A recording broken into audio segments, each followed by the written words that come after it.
வணக்கம். 4வது முறையாக வீடியோ மூலம் உங்களை சந்திப்பதில் மிக்க மகிழ்ச்சி. இன்று உங்களோடு நான் பகிர்ந்து கொள்ள விரும்பும் பொருள் வாழ்க்கை. வாழ்க்கை என்றாலே தத்துவார்த்தமாக பேசலாம் என்று ஒரு ஆசை. ஒரு சிறிய சம்பவம் எனக்கு நினைவுக்கு வருகிறது. நினைத்தாலே இனிக்கும் என்பது ஒரு படம். அதற்கு பாடல் கம்போசிங் நடைபெறுகிறது. கண்ணதாசன் வந்துவிட்டார்.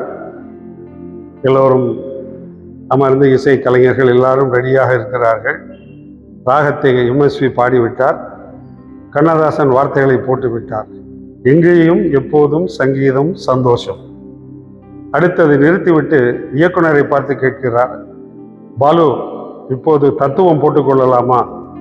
நீங்க என்ன வேணாலும் போட்டுக்கோங்க கலைஞரேன்ட்டார். கவிஞர் உடனே போட்டார் அடுத்த வரி, ராத்திரிகள் வந்துவிட்டால் சாத்திரங்கள் ஓடிவிடும். இதுதான் வாழ்க்கையின் தத்துவம். நமக்கு ஒரே ஒரு வாழ்க்கை தான்.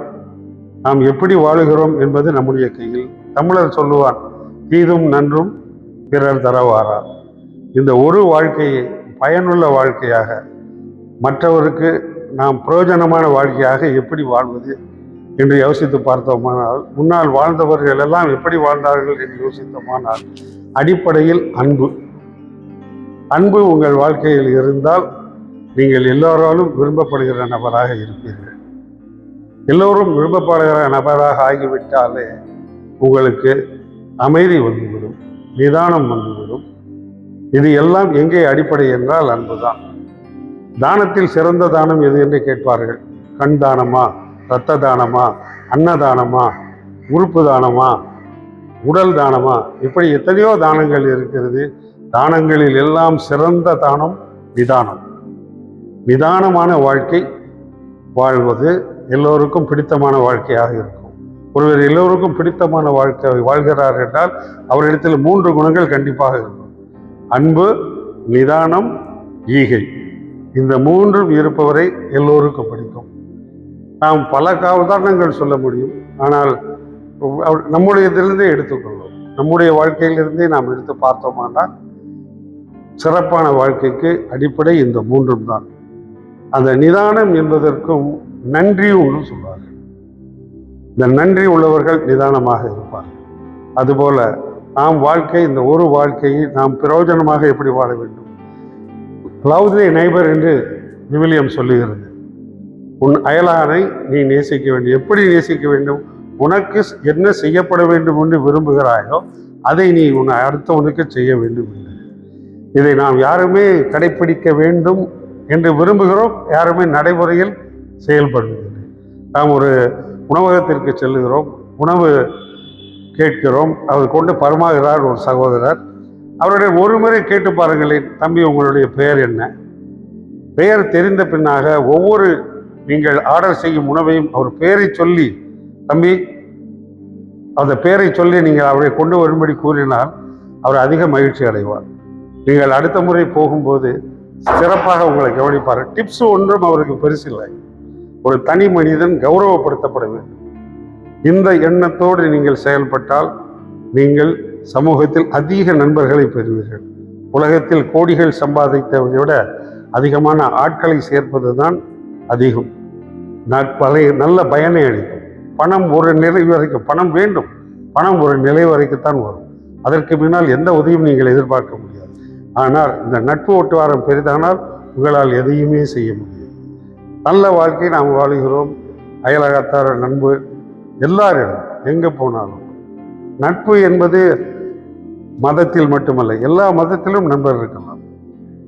ஒன்று அவர் நம்முடைய இதில் தலையிடக்கூடாது, நாம் அடுத்தவருடைய விசுவாசத்தில் தலையிடக்கூடாது. அப்படி இருக்கிறது தான் நல்ல நட்புக்கு உதாரணமாக இருக்க முடியும். நல்ல நட்பு வந்து கொண்டு இருக்கிறது, நல்ல வாழ்க்கை வாழுகிறது. நீங்கள் பார்த்தீர்கள் என்றால் இந்த உலகத்தில் ஒரு 50 வரைக்கும் ஆக்ஷன், 50 வயது வரை. 50க்கு பிறகு என்ன ஆகும்னு கேட்டீங்கன்னா ரியாக்ஷன் வரும். பார்மசியில் போய் நின்று மருந்து கடையில் பாருங்கள், ஒரு 50 வயசுக்கு மேலே வந்த ஆள் என்ன வாங்குறாருன்னு பாருங்கள். மருந்து பேரை பாருங்கள், டெட்ரோமைசின், டெராமைசின், எரித்ரோமைசின், ஆல் மைசின் தான். ஆல் மைசின் தானே. கடைசியாக இது கன்ஃபஷன் மாதிரி தான் ஆகுது. ஆலயத்திற்கு போய் கன்வர்ஷன் மாதிரி தான் இவர் ஆல் மை சின். இதோடைய மேலே போனீங்கன்னா இன்னொன்று சொல்லணும்னா, கொரோனா காலத்தில் ஒரு மருந்து வந்தது. கொரோனா காலத்தில் கொரோனாவிற்கு தவிர்க்க முடியாத ஒரு மருந்து, அதன் பேர் அசித்ரோமைசின். அதை நான் விளையாட்டாக அதை பிரித்து சொல்வேன், ஆஸ் ஐ த்ரோ மை சின், அதுதான் அசித்ரோமைசின். அப்போ ஆஸ் ஐ த்ரோ மை சின்னா என்னிடம் இருந்த பலவீனம் எல்லாமே என்னை விட்டு ஓடி வருது. அப்போ சிம்பிள் என்னன்னா, throw your sin out, your happiness get in. இதான உண்மை. இதை பற்றுக்கொள்வோம்.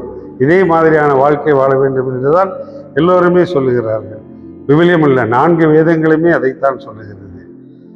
கண்ணதாசன் ஒரு பாட்டு எழுதியிருப்பார், ஆசை கோபம் களவு கொண்டவன் பேச தெரிந்த மிருகம்.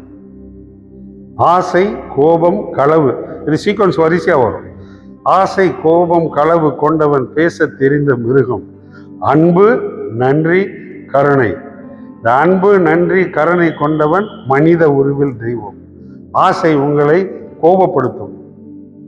ஆசையும் கோபமும் வந்துவிட்டால் அடுத்த களவுக்கு கொண்டு போய் நிறுத்தும். அதை தவிர்த்து விட்டோம் என்றால் அன்பு நன்றி கருணை. அது ஆசை கோபம் களவு கொண்டவன் பேச தெரிந்த மிருகம், அன்பு நன்றி கருணை கொண்டவன் மனித வடிவில் தெய்வம். எல்லா மானிடரும் மனித உருவில் தெய்வங்களாய் வாழ வேண்டும் என்பதுதான் என்னுடைய விருப்பம். அதற்கு எல்லாம் வல்ல நல்ல இறைவன் எல்லோருக்கும் அருள வேண்டுவது என்னுடைய பிரார்த்தனை. தலைவர் சொல்ற மாதிரி பார்த்தா, ஆண்டவரே நம்ம செய்யறா, அதுதான் இதுதான். ஆண்டவர் நம்ம பக்கம் இருந்தாருன்னா எல்லாமே நல்லபடியாக போகும்.